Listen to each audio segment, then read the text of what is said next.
La semana pasada iniciamos el estudio del fascinante tema del reino de Dios. Vimos que cuando el Señor Jesucristo llegó predicando, Él no predicaba diciendo, arrepiéntanse porque la salvación ha llegado, sino que su predicación era, arrepiéntanse porque el reino de los cielos ha llegado.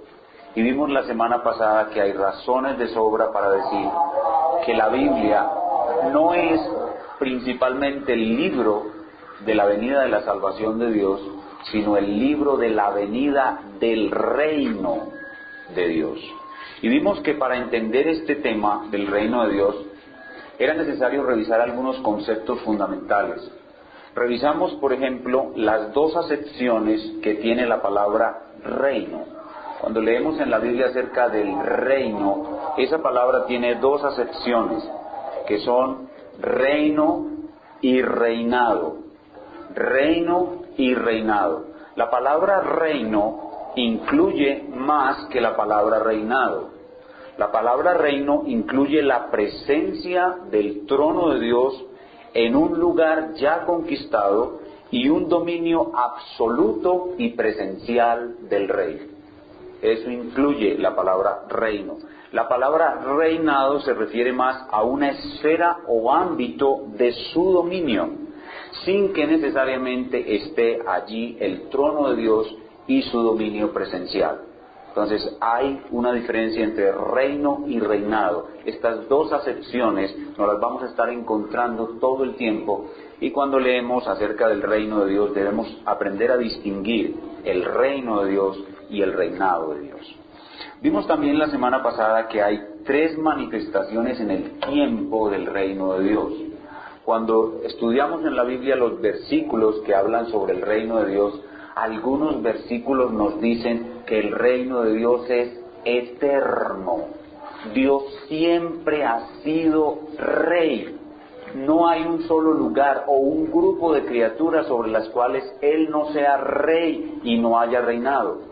Ese reino eterno que va desde antes de la fundación del mundo hasta el fin de la fundación del mundo, es un reinado, y es el reinado de Dios sobre toda criatura, aún sobre los hombres malos, por medio de su misteriosa providencia.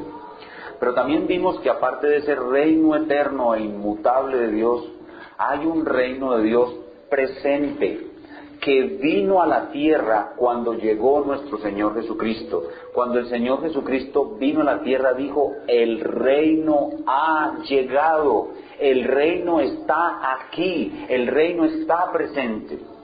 Pero también vimos que el mismo Señor Jesucristo nos enseñó a orar, venga tu reino. Es decir, hay una forma como el reino está presente y hay una forma como el reino aún está por venir. Entonces hablamos del presente y del futuro del reino. Hablamos del ya está aquí, y el todavía no, es decir, está por venir. Esas tres manifestaciones en el tiempo del reino de Dios son muy importantes. El reino es eterno, el reino es presente y el reino es futuro o escatológico. Y vimos que este tema es muy emocionante. Es un tema emocionante y esperanzador. Y las personas que aprenden a entender el reino de Dios reciben un tremendo aliento para su fe y para su vida de servicio a ese reino. Y que el entendimiento del tema del reino de Dios le da al creyente una perspectiva amplia de la Escritura que no se puede adquirir de otra manera. Y comparábamos a los estudiantes de la Biblia con un indígena y con un ingeniero forestal. El indígena es una persona que solo ha tenido los árboles al frente, solo puede ver lo que tiene al frente. En cambio, el ingeniero se monta en un avión y hace amplios sobrevuelos y estudia toda la selva desde arriba, desde dónde comienza, desde dónde termina. El creyente común y corriente, que solo puede leer el libro de Ruth, que solo puede leer el libro de Esther, que solo leía Mateo, que solo leía a Corintios, es como el indígena que solamente está viendo el palo que tiene al frente. Pero el ingeniero forestal es aquel creyente que puede entender todo el plan de Dios de una manera panorámica, amplia, y entiende su sentido desde dónde viene por dónde pasa, hacia dónde llega, hacia dónde se dirige. Esa es la gran diferencia entre un cristiano que no conoce el tema del reino de Dios y el que sí lo conoce. Hoy vamos a continuar añadiendo en esta primera parte de este sermón algunos detalles generales. Todavía voy a estar tratando al principio de este sermón algunos conceptos generales o introductorios antes de comenzar propiamente el tema del reino. Quiero comenzar añadiendo que para poder entender el tema del reino de Dios hay 3 puntos claves a partir de los cuales viene el correcto entendimiento del reino de Dios. Cuando hablamos del reino de Dios hay 3 puntos claves que configuran en nuestra mente el tema del reino. Para poder entender el tema del reino de Dios, debemos saber que el reino de Dios exige que haya un lugar para el reino.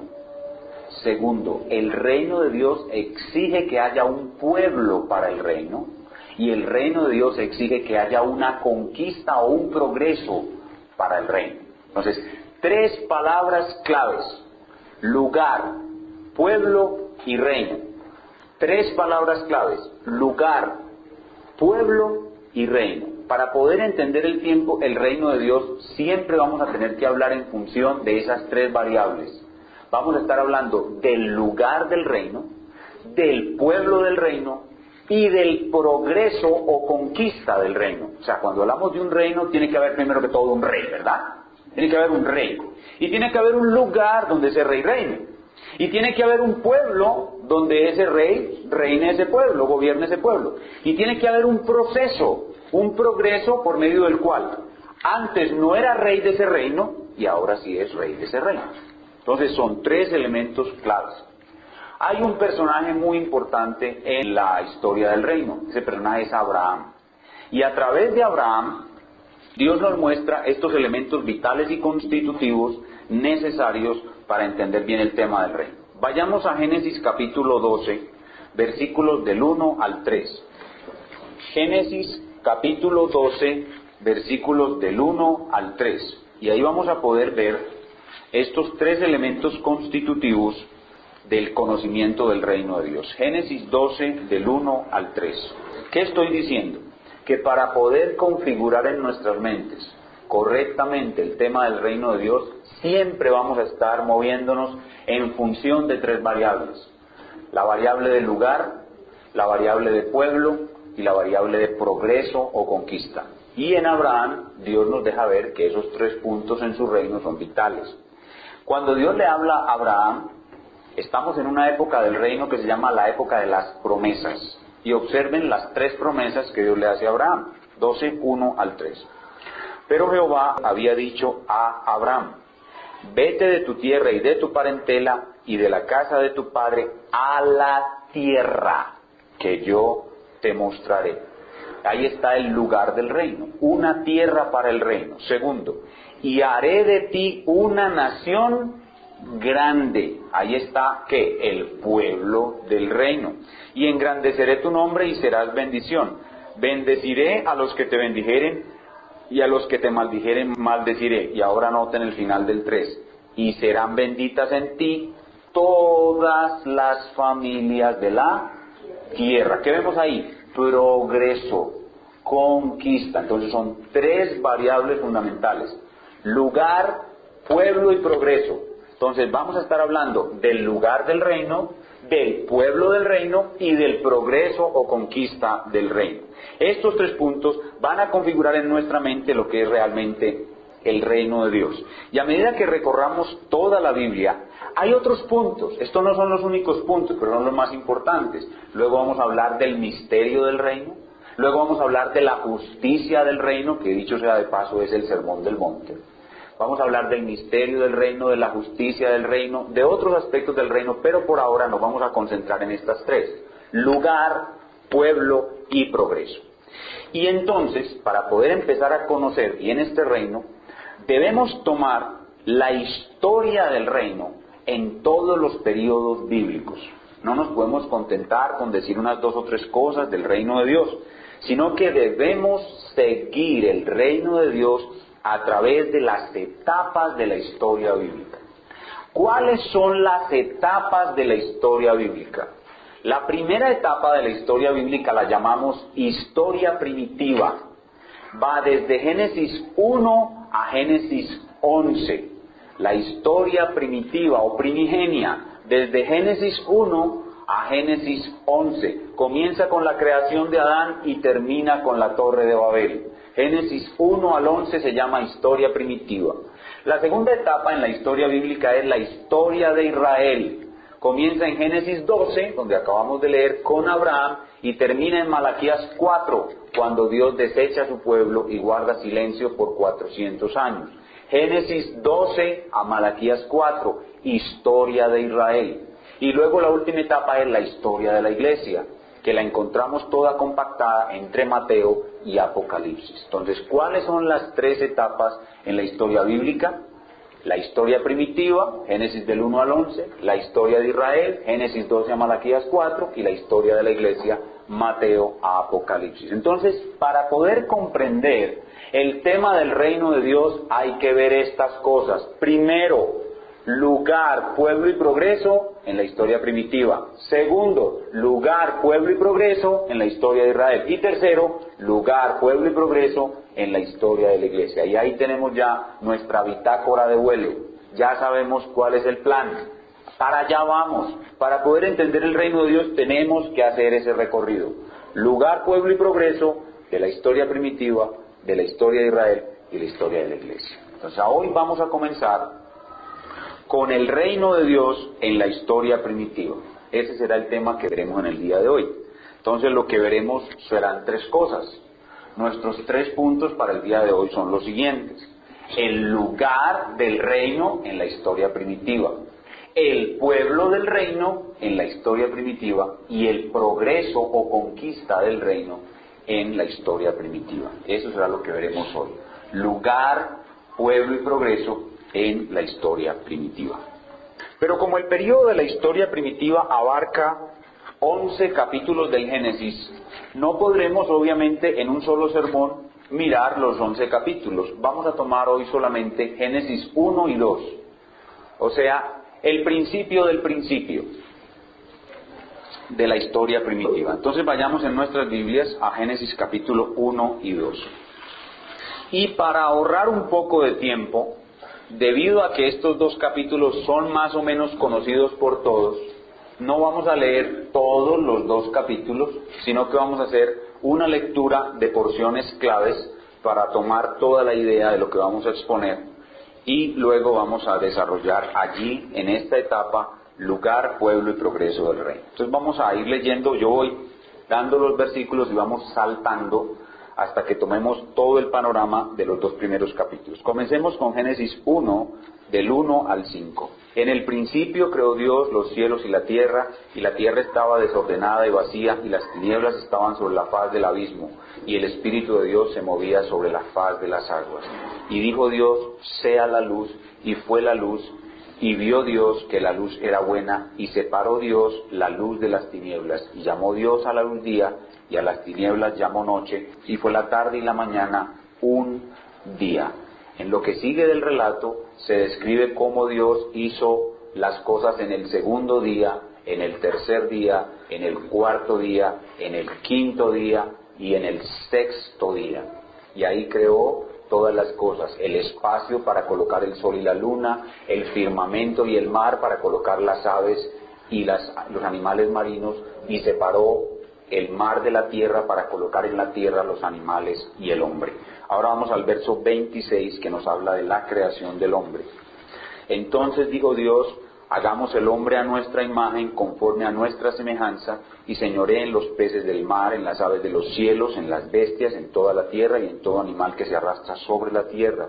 Y creó Dios al hombre a su imagen, a imagen de Dios los creó, varón y hembra los creó. Y los bendijo Dios y les dijo, fructificad y multiplicaos, llenad la tierra y sojuzgadla, y señoread en los peces del mar, en las aves de los cielos y en todas las bestias que se mueven sobre la tierra. Y dijo Dios, he aquí os he dado toda planta que da semilla que está sobre toda la tierra, y todo árbol en que hay fruto y que da semilla os serán para comer. y a toda bestia de la tierra, y a todas las aves de los cielos, y a todo lo que se arrastra sobre la tierra, en que hay vida, toda planta verde, les será para comer. Y fue así. Y vio Dios todo lo que había hecho, y aquí era bueno en gran manera. Y fue la tarde y la mañana el día sexto. Fueron pues acabados los cielos y la tierra y todo el ejército de ellos, y acabó Dios en el día séptimo la obra que hizo, y reposó el día séptimo de toda la obra que hizo, y bendijo Dios el día séptimo y lo santificó, porque en él reposó de toda la obra que había hecho en la creación. Luego, en el versículo 4, comienza otro relato de la creación. Son dos relatos paralelos y complementarios. En el primero se da una descripción general de la creación en general, y luego en el segundo se detalla la creación del hombre. Capítulo 2, versículo 7. Entonces Jehová Dios formó al hombre del polvo de la tierra y sopló en su nariz aliento de vida, y fue el hombre un ser viviente. Y Jehová Dios plantó un huerto en Edén al oriente, y puso allí al hombre que había formado. Y Jehová Dios hizo nacer de la tierra todo árbol delicioso a la vista y bueno para comer, también el árbol de la vida en medio del huerto, y el árbol de la ciencia del bien y del mal. Saltamos al verso 15. Tomó pues Jehová Dios al hombre y lo puso en el huerto de Edén para que lo labrara y lo guardase, y mandó Jehová Dios al hombre diciendo: de todo árbol del huerto podrás comer, mas del árbol de la ciencia del bien y del mal no comerás, porque el día que de él comieres ciertamente morirás. Y terminamos en el versículo 18, y dijo Jehová Dios: no es bueno que el hombre esté solo, le haré ayuda idónea para él. Ahí tenemos una lectura resumida, un relato, pues un resumen de todo lo que está contenido en Génesis 1 y 2. Ustedes lo pueden leer con más detalle en sus casas y empaparse mejor del texto. Ahora, después de haber leído el pasaje, la pregunta que nos surge en nuestros corazones es la siguiente: Pastor, yo he leído esos dos capítulos muchas veces en mi vida, y a mí nunca se me había ocurrido pensar de que ahí me estaban hablando del reino de Dios. Yo siempre pensé que el propósito de Dios al dar este relato era mostrarme que Él era el creador y que todas las cosas habían venido de Él. Y esa respuesta y ese pensamiento es correcto, pero no es del todo correcto. Porque lo que tenemos en este pasaje es el comienzo del reino de Dios. Otra forma de hacer la pregunta sería preguntarnos algo como esto: Pastor, ¿será que los lectores originales de Moisés vieron en este relato un mensaje acerca del reino de Dios? Repito, ¿será que los lectores originales de Moisés vieron en este relato un mensaje acerca del reino de Dios? La respuesta es sí.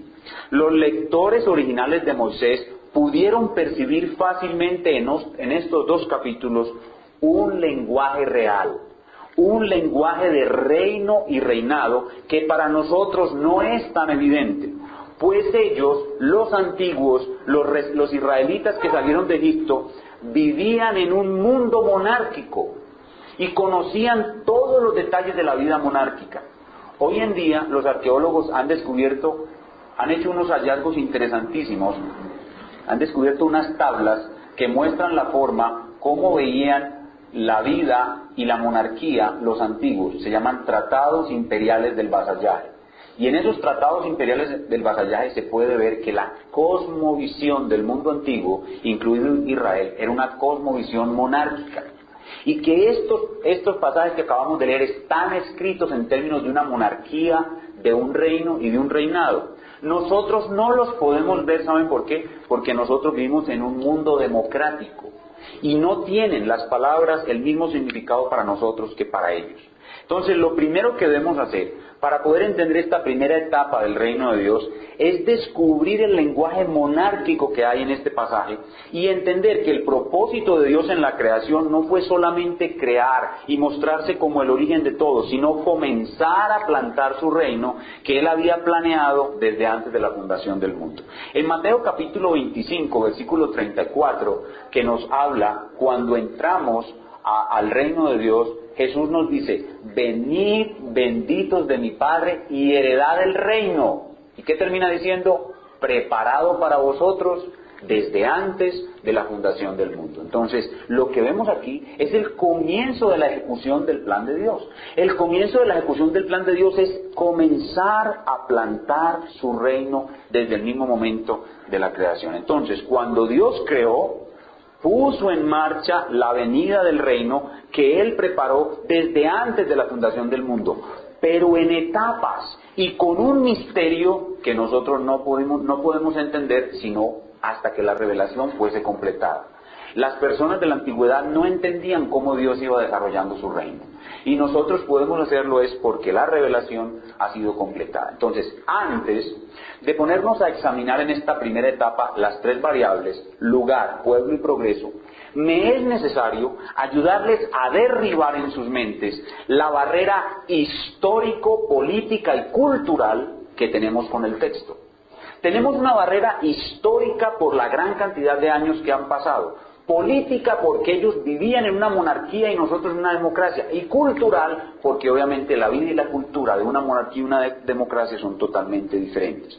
Entonces, antes de mirar las tres variables, vamos a hacer un recorrido por estos dos capítulos y les voy a mostrar que el lenguaje que tenemos aquí es un lenguaje de reino y reinado, y que Dios aquí está comenzando no solamente a mostrarnos que Él es el creador, sino a plantar su reino sobre la tierra.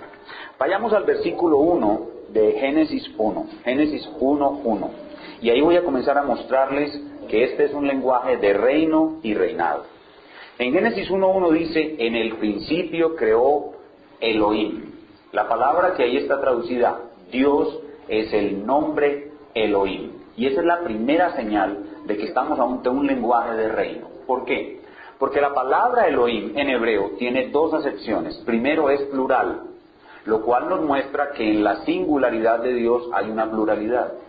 Pero el segundo elemento de la palabra Elohim es que es un plural majestático o majestático, dicen los que saben el hebreo. ¿Qué significa plural majestático? Resulta que en el hebreo no existen superlativos. Y cuando se va a decir que algo es muy, muy, muy grande, que algo es real, poderoso y majestuoso, se pone en plural el nombre propio al cual se le está colocando ese adjetivo superlativo.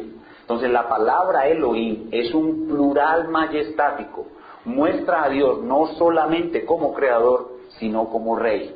Y ese es el primer indicio. Y oigan bien, los hebreos, los que recibieron el mensaje, lo entendían. Nosotros no, porque nosotros no sabemos hebreo. Pero ellos comenzaron desde el principio cuando Moisés dijo, tal vez Moisés escribió esto, reunió al pueblo y comenzó a leer. Y cuando él empezó a leer y dijo, en el principio Elohim, ellos inmediatamente entendieron que era la voz de un rey, que estaba hablando un rey, porque la palabra Elohim nos ubica en ese contexto. Ahora, en ese mismo versículo 1, no solamente vemos que Elohim nos habla de un rey, una majestad muy exaltada, sino que nos muestra, como es usual que lo entendamos, a Dios como el creador de todo. Y por el hecho de ser creador de todo, Él es el dueño de todo, el que da órdenes. Por tanto, podemos decir que Él no solamente se está mostrando como creador, sino que está creando su reino. Creando su reino. Cuando Dios crea, no solamente crea la creación, sino que está creando su reino. Pero hay una señal muy particular para poder entender esto de un lenguaje real en estos capítulos. Y es en el versículo 26 y 27. En el versículo 26 y 27 se nos dice que Dios creó al hombre a su imagen. Escuchen bien, en el mundo antiguo las imágenes de los dioses eran los reyes. Los reyes eran las imágenes de los dioses, los hijos de los dioses. El faraón era la imagen de Ra, el faraón era el hijo de Ra. No la gente común y corriente, no los plebeyos egipcios, eran los hijos de Ra. No los plebeyos egipcios reflejaban la imagen de Ra, solo el faraón. Cuando Moisés dice que Adán es creado a la imagen de Dios, ¿saben qué está diciendo? Que Adán es un rey. Cuando Moisés dice que Adán es creado a la imagen de Dios, está diciendo que Adán es un rey. Ahora, cuando Moisés dice que todas las criaturas de Dios somos creados a su imagen, ¿qué está diciendo? Que todos somos reyes. Que todos fuimos creados para ser reyes. Entonces Moisés lo que está haciendo es desafiando la cosmovisión de su época. ¿Por qué? Porque está diciendo que el único Dios vivo y verdadero tiene un solo rey, que fue Adán. Y que todos los hijos de ese Dios son reyes. Y que no solamente los reyes son hijos de Dios, sino que todos los hijos de Dios son reyes. Entonces ustedes pueden entender que aquí se está hablando un lenguaje real. Se está hablando un lenguaje real de reyes, donde hay un rey superior que es Jehová, un rey menor que es Adán, y muchos otros reyes que serán los hijos de Adán. Y ese lenguaje real, los primeros receptores de este texto lo entendían. Ahora, cuando pasamos al capítulo 2, versículos 2 y 3, cuando se nos habla del reposo del día séptimo, cuando se nos habla del reposo del día séptimo, escuchen bien, se nos está hablando algo más que del reposo de alguien que nunca se cansa. Cuando se nos habla del reposo de Dios, se nos está hablando del reposo de alguien que no se cansa. Cuando dice que Dios reposó, significa que Él se sentó. Y un rey sentado, ¿qué significa? Un rey sentado significa ejerciendo su dominio, su reino, su reinado. Recuerdan que cuando Cristo terminó su obra, subió a los cielos y ¿qué hizo? Se sentó, reposó. Entonces la expresión reposo en la Biblia significa dominio, señorío, gobierno. Ahora, no solamente se nos habla del reposo de Dios después de que creó, sino que ese reposo que Dios muestra de sí mismo es una meta para Adán.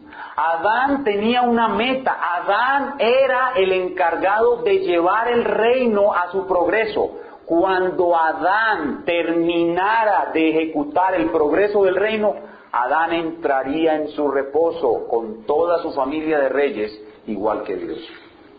Ven ustedes que hay cosas que necesitamos ciertos aspectos culturales para poderlas entender. Pero los judíos que recibieron este mensaje lo entendieron claramente porque ellos vivían en una monarquía y sabían qué significaba que un rey se sentara. Ellos entendían todo eso. Pero nosotros no. Nosotros estamos separados. Hay una barrera histórico, política y cultural entre nosotros y el texto.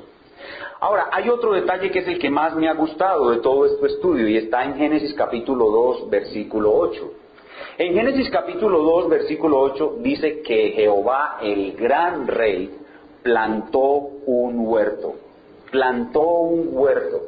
Ustedes han escuchado que los grandes reyes en la historia de la humanidad, ¿por qué quieren ser recordados? Algunos han escuchado hablar de los jardines colgantes de Babilonia.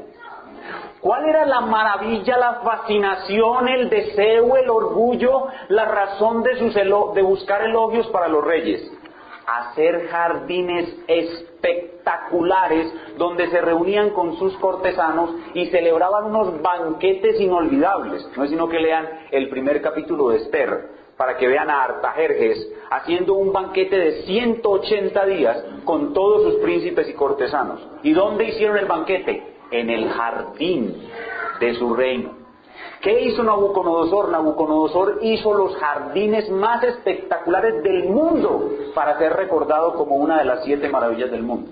La pregunta es, ¿de dónde sacaron estos reyes esa idea de ser reconocidos por sus jardines? De reyes más antiguos que ellos, obviamente, y ellos a su vez del primer gran rey, que de toda la tierra hizo su glorioso jardín y ahí colocó a su rey, Adán. ¿Para qué? Para tener una comunión especial, una fiesta con él, donde mostraría toda su gloria, toda su generosidad. Ustedes ven en Esther capítulo 1 al rey Artajerjes sacando las copas de oro, sacando toda la hermosura, y hasta su esposa, que era la mujer más bonita, la quería mostrar en su jardín. Entonces, ahí ven ustedes claramente que esto es un lenguaje real. Que en Génesis 1 y 2 hay un lenguaje de reino. Que lo que Dios está haciendo aquí no es simplemente crear, sino mostrándose como rey y estableciendo su reino. Hermanos, hay más detalles. Hay muchos más detalles, hay por lo menos unos 3 o 4 detalles. Aquí a medida que voy enseñando, voy brincando porque no tengo el tiempo para mostrar todos los detalles, pero espero haber mostrado con estos detalles hasta ahora que Génesis 1 y 2 no es un mero relato de la creación, que es Dios el gran rey plantando su reino sobre la tierra. Y habiendo entendido eso, habiendo esclarecido realmente el sentido más profundo de Génesis 1 y 2, ahora sí podemos tomar el reino de Dios en esta primera etapa de la historia primitiva y aplicarle las 3 variables. Ahora sí vamos a estudiar el lugar del reino de Dios, el pueblo del reino de Dios y el progreso del reino de Dios en esta primera etapa. Entonces vamos a examinar ahora sí el lugar, en primer lugar, el lugar del reino de Dios en la historia primitiva. Entonces, cuando nos preguntamos cuál es el lugar del reino de Dios en la historia primitiva, pues podemos decir que el cielo y la tierra, todo lo visible y lo invisible, todo es el reino del gran rey.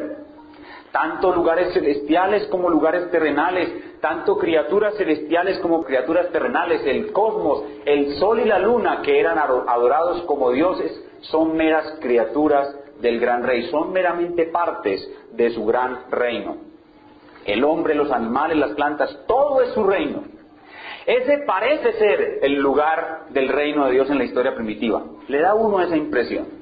Pero cuando uno mira con más detalle, uno se da cuenta que el lugar del reino de Dios en la historia primitiva es un lugar especial.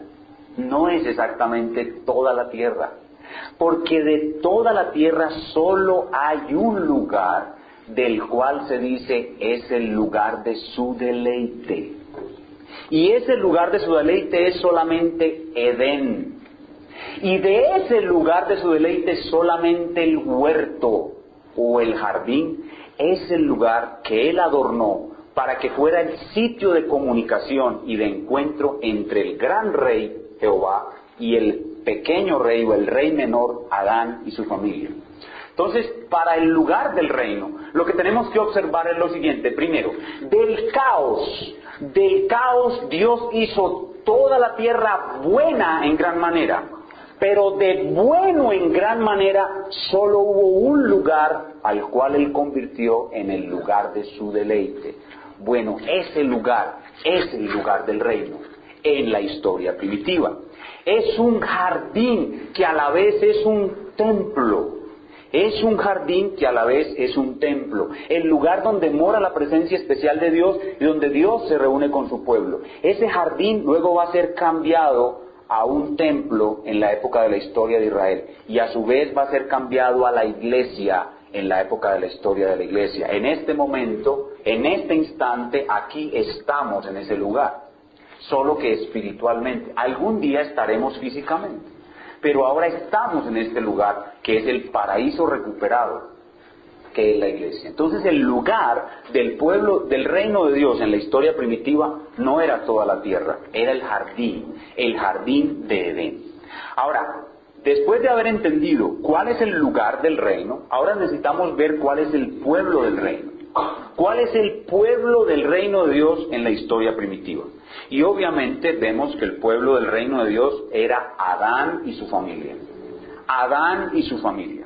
Y lo primero que debemos ver al observar el pueblo del reino es la dignidad de este pueblo. La dignidad de este pueblo. Adán y su familia no eran meros mayordomos del jardín. Adán y su familia eran reyes y sacerdotes que vivían en el templo de Dios, ministrando de día y de noche y gozando de la presencia del rey y de toda su generosidad, al mismo estilo que los banquetes del mundo antiguo.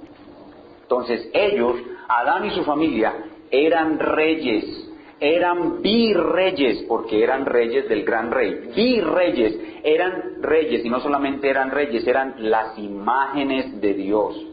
Los hijos de Dios, las criaturas de más alto linaje, sus reyes que lo representaban a Él. Entonces, al ver el pueblo del reino, debemos observar primero su dignidad, su altísima dignidad, y en segundo lugar, su cantidad, la cantidad del pueblo. Al observar el pueblo, lo que vemos en primer lugar es que hay una sola pareja. El pueblo del reino en la historia primitiva son solamente dos personas, Adán y su esposa. Pero esa primera pareja debía producir suficiente cantidad de príncipes para que poblaran toda la tierra. Y aquí es donde nosotros a veces nos volvemos un poco miopes. Y nos ponemos a pensar que si Adán no hubiera pecado, hubiera tenido hijos y hubiera tenido hijas y se hubieran quedado todos ahí juntitos a vivir en el jardín. Absolutamente no. La familia de Adán eran todos reyes y cada uno de esos reyes debía salir del jardín y poblar toda la tierra. Estamos hablando del reino. Ellos eran los reyes, ellos eran los príncipes que iban a dominar toda la tierra. Entonces ellos debían de salir del seno de su papá y su mamá y del jardín a poblar toda la tierra. Entonces esa es la cantidad del pueblo del reino. Jehová esperaba que no solamente Adán y su esposa, sino muchos hijos que eran imágenes de él. Adán al reproducirse reproducía imágenes de Dios mismo, imágenes del rey que debían ir por toda la tierra y llenarla, no quedarse meramente en el jardín. Y ahí tenemos entonces ya entendida la dignidad de este pueblo y su cantidad. La cantidad es miles de millones. Miles de millones. El reino de Dios espera que su pueblo sean miles de millones, comenzando por una sola pareja. Y eso nos deja en una muy buena posición para entender nuestro tercer punto.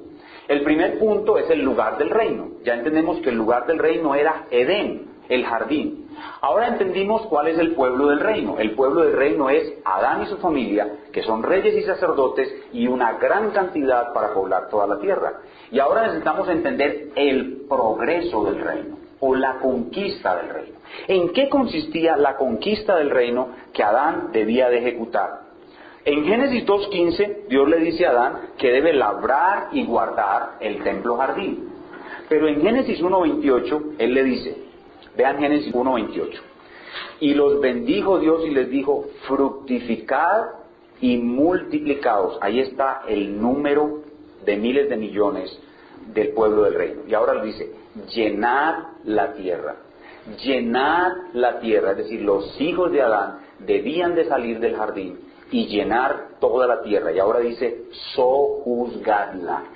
Sojuzgadla. Eso significa que había algo que dominar, que había algo que conquistar. ¿En qué consistía la conquista? ¿En qué consistía el progreso que Adán y su familia debían ejecutar en el reino de Dios en la historia primitiva? Consistía que cuando los hijos de Adán salían del jardín, debían tomar el modelo del jardín, lo que habían visto en el jardín, lo que habían observado, tomando como modelo el jardín, y llevar ese modelo hasta los lugares donde se iban a posesionar como reyes.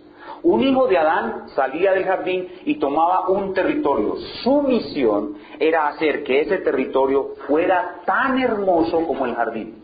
De tal suerte que los hijos de Adán llenarían toda la tierra y cada uno de ellos haría de su reino, un pequeño reino dentro del gran reino, un lugar tan hermoso como el jardín. De tal suerte que Jehová extendiera su presencia especial sobre toda la tierra, y una vez conquistada toda la tierra, sojuzgada con la belleza del jardín por todas partes, el reino de Dios, el trono de Dios descendería a la tierra.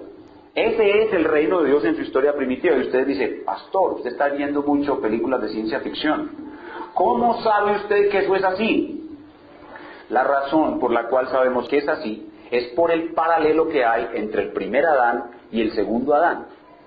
Lo que el segundo Adán va a hacer de una manera perfecta y completa es lo que debe haber hecho el primero. Entonces, cuando nosotros miramos al segundo Adán y vemos lo que él va a hacer en toda la tierra, vemos lo que él va a traer a toda la tierra, vemos dónde va a poner reyes por toda la tierra, sabemos que eso es lo que debió haber hecho Adán. Veamos Isaías en su capítulo 9, versículos del 2 al 7. Isaías capítulo 9, versículos del 2 al 7. Entonces vemos cómo El plan de Dios siempre ha sido plantar su reino. Y con Adán comenzó a plantarlo en la época primitiva, en la historia primitiva. Y lo sabemos hasta dónde debía llegar Adán viendo la obra del segundo Adán. Porque ambos son el uno una figura del otro. El primer Adán es una figura de Cristo. Lo que Cristo hizo y va a hacer es lo que Adán debió haber hecho. Isaías capítulo 9, versículos del 2 al 7, nos habla del nacimiento y reinado del Mesías. Dice el verso 2 de Isaías 9, el pueblo que andaba en tinieblas vio gran luz. Los que moraban en tierra de sombra de muerte, luz resplandeció sobre ellos. Ahora miren, multiplicaste la gente, igual que Adán tenía que multiplicarse, y aumentaste la alegría. Deleite, aumentaste el deleite.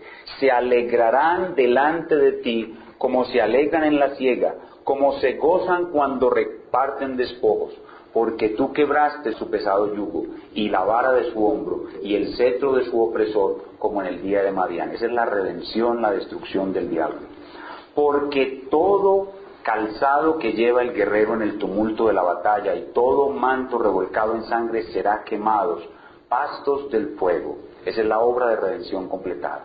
Porque un niño nos es nacido, hijo nos es dado, el principado sobre su nombre, y se llamará su nombre admirable, Rey de Reyes, Consejero, Dios fuerte, Padre eterno, el segundo Adán, Príncipe de paz. Y ahora miren, lo dilatado de su imperio, toda la tierra y la paz no tendrán límite, sobre el trono de David y sobre su reino, disponiéndolo y confirmándolo en juicio y en justicia, desde ahora y para siempre. El celo de Jehová de los ejércitos hará esto. Ahí pueden ver en una cápsula resumido el imperio universal del Mesías.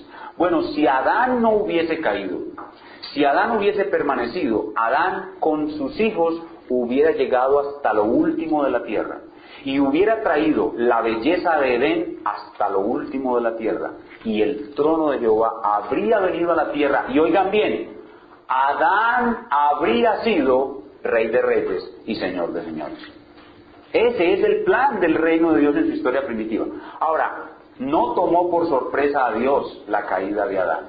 Y por eso en el culto leímos el párrafo del capítulo sobre la providencia, donde decíamos que a Dios no tomó por sorpresa la caída de Adán. Porque Dios preparó este reino para el primer Adán, sabiendo que el segundo Adán ya había sido sacrificado aún desde antes de la fundación del mundo. Así que lo que vemos aquí es que el desarrollo del reino es misterioso y solamente podemos entenderlo si estudiamos con cuidado todas sus fases. Entonces lo que estamos viendo aquí es el reino de Dios en la historia primitiva. Y hemos visto el lugar del reino, que era el jardín, el pueblo del reino, que era la familia de Adán, reyes y sacerdotes, miles de millares de gentes, y el progreso del reino, o sea, la conquista que Adán debía llevar de toda la tierra, haciendo llegar la belleza del jardín hasta lo último de la tierra y colocando en cada parte de la tierra a sus hijos como reyes, dejando toda la tierra sojuzgada para que el trono de Dios regrese o viniera a la tierra. Pero antes de terminar, tenemos que decir que en esta fase del reino de Dios solamente podemos hablar de un reino de prueba. Este no era el reino definitivo, sino un reino de prueba. ¿Y cómo así reino de prueba? Tenemos aquí a un rey mayor, que es el Señor, haciendo un pacto con un rey menor. Y ahí es donde vienen los tratados imperiales del vasallaje. Esos tratados nos muestran cómo hacían pactos un rey que conquistaba a otro rey. Cuando un rey conquistaba a otro rey, entre el rey mayor y el rey menor hacían un pacto. Y aquí tenemos eso exactamente. Un rey mayor, que es Jehová, hace un pacto con el rey menor, que es Adán. Adán era rey, pero era mortal, y su reino debía ser confirmado eternamente. Si Adán obedecía la imposición del rey mayor y no comía del fruto, Adán sería hecho inmortal y su reino sería confirmado para siempre. Pero si desobedece, sufriría la muerte y sería arrojado del reino, es decir, arrojado del jardín y entregado en la esclavitud de un tirano, tal cual como sucedió. Adán no permaneció en su condición exaltada, sino que se entregó al engaño de Satanás, y en vez de poder llevar a cabo el avance del reino de Dios, en vez de llegar a producir el avance del reino de Dios, fue arrojado del reino y fue entregado a un tirano que lo esclavizó y lo degradó en gran manera. Y esto lo veremos en el siguiente mensaje. En el siguiente mensaje veremos cómo Adán, en vez de hacer progresar el reino, hizo que el reino se estancara y causó, en vez de la exaltación de las imágenes de Dios, hizo que las imágenes de Dios se degradaran y ocasionara el gran juicio que el gran rey trajo sobre la tierra en esta etapa primaria del reino. Entonces, lo que hemos visto aquí como una historia, y en estos sermones sobre el reino de Dios, vamos a estar estudiando la Biblia como si estuviéramos contando historias. Porque lo que estamos haciendo es un relato, una narración de la forma como Dios planeó su reino y cómo fue desarrollándolo en las distintas etapas. Y lo que hemos visto hoy es cómo Dios planeó su reino y cómo se desarrolló en la primera etapa de la historia primitiva. Y lo que vimos y que debemos atesorar en nuestra mente es que el lugar del reino era el jardín, el pueblo del reino era Adán y su familia, sacerdotes y reyes, imágenes de Dios para producirse por millares de millares, y el progreso o conquista del reino consistía en avanzar la belleza del jardín hasta lo último de la tierra, y Adán debía establecer a sus hijos como reyes en cada uno de los lugares del globo terráqueo, haciendo así que la presencia de Dios se extendiera sobre toda la tierra, tal como lo hará el Mesías cuando regrese, y permitiendo que el trono de Dios viniera sobre la tierra para que el reino fuese ya algo visible. Después de haber hecho todo este recorrido, toda esta narración, hoy hemos visto cosas que para ustedes probablemente son nuevas y muy interesantes. No nos debemos ir de aquí con esta mera clase de historia bíblica, sino que debemos preguntarnos cómo nos afecta esto a nosotros hoy. ¿Qué beneficio trae para nosotros saber esto? ¿Qué beneficio va a traer para nosotros ir descubriendo al rey y a su reino? Ir descubriendo al rey y su plan. Quiero proponerles a manera de aplicación un primer beneficio. Si al estudiar el tema del reino de Dios y recorrer este reino en todas las etapas de la historia, podemos llegar a ver, desde Génesis hasta Apocalipsis, podemos llegar a ver a nuestro Dios como un gran rey que quiere implantar su reino sobre la tierra con estas tres características constitutivas: lugar, pueblo y progreso. Adquiriremos una visión real de la Biblia y del mundo. Repito, al estudiar el tema del reino de Dios, vamos a adquirir algo que no tenemos, y es una visión real de la Biblia y del mundo. Nosotros tenemos ahorita mismo una visión de la Biblia como una visión de Dios perdonador, generoso, Dios de amor. Al leer la Biblia vemos eso todo el tiempo. Y del mundo, vemos el mundo como una democracia en desarrollo. Todo el mundo está empeñado en que haya democracia y más democracia, y que las democracias que ya hay se desarrollen. Por ejemplo, ¿por qué no incluyen a Cuba en una conferencia de las Américas? Porque Cuba no es una democracia. Entonces todo el mundo busca que la democracia que hay se perfeccione, y donde no hay, haya democracia. Pero para nuestro provecho es mucho mejor ver la Biblia y el mundo como una monarquía, porque así fueron creadas. El mundo nunca será en su futuro una democracia, el mundo siempre será una monarquía. Y si ustedes, al estudiar el tema del reino de Dios, logran tener esa visión regia o real de rey, del mundo y de la Biblia, ustedes van a tener una perspectiva extraordinaria que les va a permitir mantenerse en este ambiente de reino, que es un ambiente de lucha y un ambiente de victoria. Los antiguos, los primeros israelitas, nos tenían esa grande ventaja a nosotros. Ellos vivían en un mundo monárquico y veían todo a la luz de reyes y reinos. Bueno, nosotros, cuando estemos estudiando este tema y lo asimilemos, vamos a ser como ellos. Vamos a adquirir una visión de reyes y reinos. Vamos a ver a Jehová como el gran rey. Vamos a ver al mundo como su gran reino. Vamos a ver a nuestros hermanos en la iglesia como lo que son. Los verdaderos cristianos que están aquí son príncipes del reino de Dios. Los vamos a ver cómo son y les vamos a servir. Y lo que está afuera de tinieblas es el el área de lucha y de conquista nuestra. Nosotros, al ver el tema del reino de Dios, vamos a tener una cosmovisión regia, una cosmovisión real, una cosmovisión de monarquía, hermanos. Y vamos a poder vivir con la cosmovisión correcta, viendo a Jehová como nuestro rey, viendo a nuestros hermanos como príncipes, viendo la iglesia temporalmente como el lugar de su reino y el mundo de tinieblas como el lugar hacia donde tenemos que expandirnos y tenemos que llevar el reino. Esa es la visión correcta. No vamos a vernos como esos cristianos fracasados que estamos rogándole a una persona para que se convierta. No nos vamos a ver como esa iglesia pequeña que a toda hora va a ser maltratada y pisoteada. No, vamos a vernos como somos. Somos reyes en un plan de conquista, dirigidos, conducidos por un plan perfecto, un plan real que viene de nuestro Rey eterno. Vamos a ver a Cristo como el gran capitán, como el segundo Adán. El primer Adán que fracasó, debemos reemplazarlo en nuestra mente por el segundo Adán victorioso. Los hijos naturales de Adán, que no alcanzaron a poblar toda la tierra, son ahora los hijos del segundo Adán, que ellos sin duda poblarán toda la tierra. Hermanos, algunos de los que estamos aquí seremos reyes y reinas sobre la tierra. Ya lo somos en Sevilla, pero en algún momento lo seremos realmente. Y estaremos viéndoles a nuestros hermanos reinar, y reinaremos con ellos, y reinaremos con Cristo. Y hermano, el tema del reino de Dios te trae entonces fe, te trae esperanza, te invita a la lucha. Pero también te invita, en segundo lugar, al recuperar esta visión regia, al recuperar esta cosmovisión real de la Biblia y del mundo, también te lleva a preguntarte, ¿cuál es mi papel en este reino? También te lleva a entender lo que ahora debes hacer. Y ahora debemos entonces examinar nuestra vida a la luz de las tres variables. Ahorita mismo hay un lugar para el reino, solo que ese lugar no es físico, ese lugar es espiritual. Entonces, si yo trabajo para este reino, tengo que tener cuidado del lugar del reino. Y el lugar del reino hoy es la iglesia. Así que yo tengo que tener cuidado y obligaciones con mi iglesia. Pero no solamente debo pensar de mí mismo acerca del lugar del reino, sino del pueblo del reino.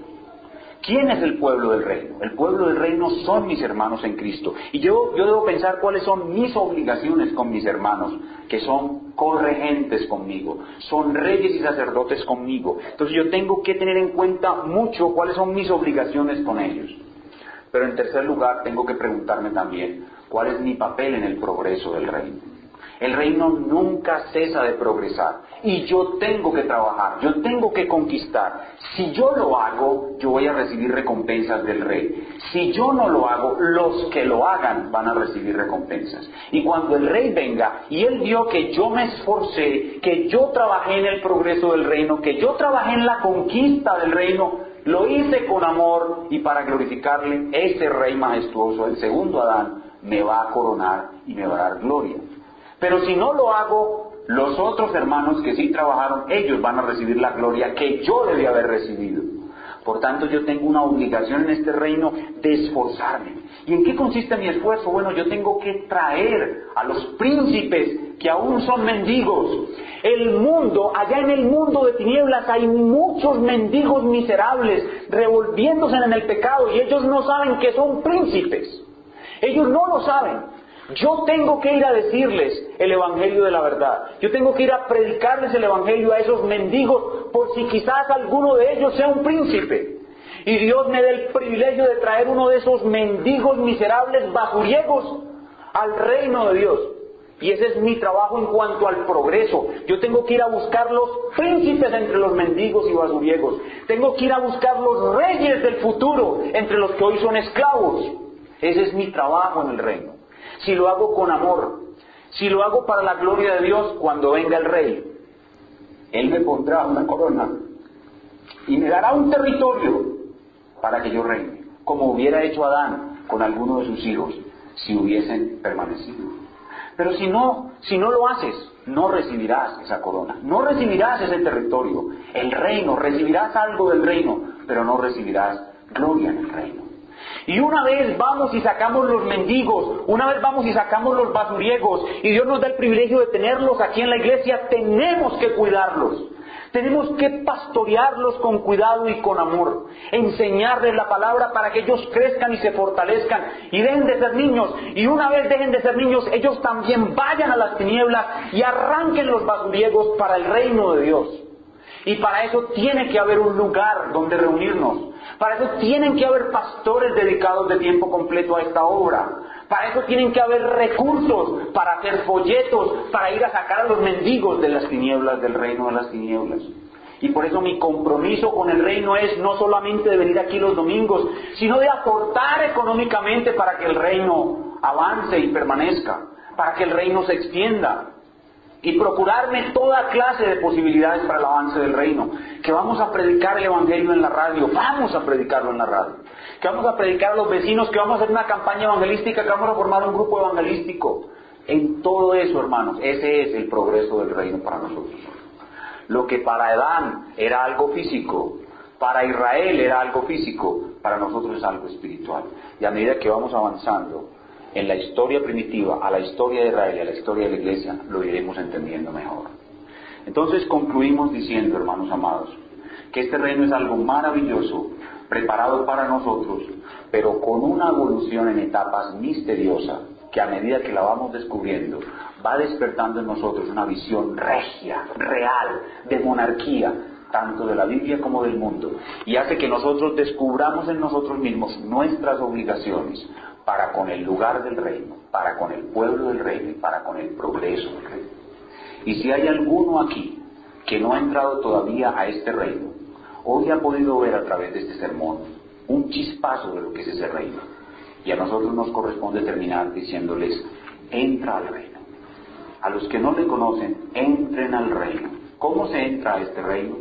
Debes arrepentirte de tus pecados y ver a Cristo como crucificado, muriendo por esos pecados y resucitando de los muertos y dándote el perdón que tu alma necesita. Para poder entrar a este reino, debes ser renovado en tu imagen. Para estar en el reino de Dios, debes ser imagen de Dios renovada, y el pecado que mora en ti debe ser limpiado por la sangre de Cristo. A los que no están en el reino, entren ahora a Él y reciban sus maravillosas bendiciones. Vamos a ponernos de pie y a orar y a cantar acerca de este reino maravilloso al cual hemos sido incluidos, en el cual hemos sido incluidos y trabajamos para esto. Padre, Dios eterno, Rey soberano, tú tienes un plan eterno y perfecto, un plan misterioso que vamos descubriendo poco a poco a medida que vamos entendiendo mejor tu palabra. Te damos muchísimas gracias por este tema y todos los beneficios que han de traer para nuestras vidas. Te pedimos que a medida que vamos construyendo el tema del reino de Dios en nuestras mentes, tú permitas que recuperemos la cosmovisión monárquica que debemos tener del mundo y de la Biblia.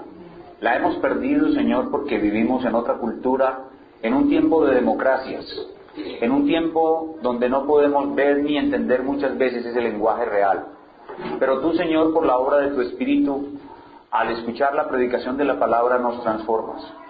Nos enseñas a verte como el gran Rey. A cada uno de nosotros como reyes, príncipes y sacerdotes de Dios, en medio de millares que ministraremos al Rey eterno en el precioso jardín. Algún día, todos los que estamos aquí, que somos de Cristo, estaremos en el precioso jardín, ministrando y adorándole. El jardín será recuperado. Regresaremos al paraíso perdido, y el paraíso perdido se extenderá sobre toda la tierra, de mar a mar. Toda la tierra será un solo jardín, y Cristo será Rey de reyes, y los reyes que poblarán la tierra seremos nosotros. Por eso es que a Él se le llama Rey de reyes, porque Él será el Rey sobre muchos otros reyes, sus hijos, sus imágenes, que poblarán toda la tierra. Señor, nosotros no solamente creemos en este futuro glorioso, sino que lo abrazamos y lo deseamos y oramos diciendo, venga tu reino, venga pronto tu reino. Señor, pero mientras llega ese reino glorioso, en el que Cristo será Rey de reyes sobre todos los hijos del segundo Adán, mientras llega ese reino glorioso, tenemos un compromiso con el lugar de tu reino, que es la iglesia. Tenemos un compromiso con el pueblo del reino, que son los creyentes. Tenemos un compromiso con el progreso del reino, que es evangelización, edificación, servicio, que es realmente cualquier cosa que podamos hacer para que este reino avance. Y vayamos a sacar a los basuriegos de sus cloacas donde están, para que entren al reino de Dios por medio de la predicación del evangelio correctamente. Danos, Señor, este privilegio de seguir sirviendo hasta el final. Señor, algunos de nosotros aquí estamos dormidos. Algunos hermanos entran al reino y con gozo reciben las verdades y preciosas promesas del reino. Disfrutan del reino por unos meses, años quizás, pero después se quedan dormidos. Están dormidos en este momento. Hay algunos hermanos aquí que no les interesa ni el lugar del reino, no les interesa el pueblo del reino, no les interesa el progreso del reino. Hay algunos hermanos que viven solamente para sobrevivir en la jungla de cemento, para sobrevivir de sus dificultades y tribulaciones. Han perdido la visión del reino. Señor, te ruego que recuperes a esos hermanos, que los despiertes. Hay hermanos que comienzan la vida cristiana con el primer amor. Amor por el reino. Irradian ese amor, pero al poco tiempo su amor se enfría. Y no les interesa el lugar del reino. No les interesa el pueblo del reino. No les interesa el progreso del reino. No viven siquiera de las reminiscencias de su primer amor, sino que están totalmente congelados. Señor, despierta a esos hermanos. Despiértalos y tráelos a una visión regia. Y Señor, ¿qué decir del mundo en que vivimos cuando lo observamos en la televisión? Cuando veamos la televisión, nosotros debemos pensar siempre en el Rey, siempre en su reino, y que las cosas que están sucediendo son para traer su reino. Danos esa visión regia, Señor Jesús. Danos esa visión real de la Biblia y del mundo, y que nosotros seamos realmente príncipes en el reino de Dios. Con fuerza, con fortaleza, vivamos este reino. Lo vivamos en oración, lo vivamos en el estudio de la Biblia, lo vivamos en la congregación de los santos, en el compañerismo con los hermanos. Permite que vivamos este reino como es, con valentía, Señor. Danos más oportunidades de servir. Señor, llévanos a los basuriegos, llévanos a los mendigos, llévanos a los que están en las cloacas del mundo, a predicarles el evangelio del reino, que ellos sean limpiados por tu palabra, salvados por tu palabra, y vengan a ser con nosotros príncipes en tu reino. Ahora lucimos como humillados, príncipes que lucen como humillados, pero algún día tendremos nuestra corona y nuestro cetro, y estaremos al lado del Rey de Reyes, poblando toda la tierra, que será su reino. Gracias, Señor. Bendícenos, Padre, con esta visión regia del mundo y de la Biblia, y danos mucha más fe para vivir para tu reino.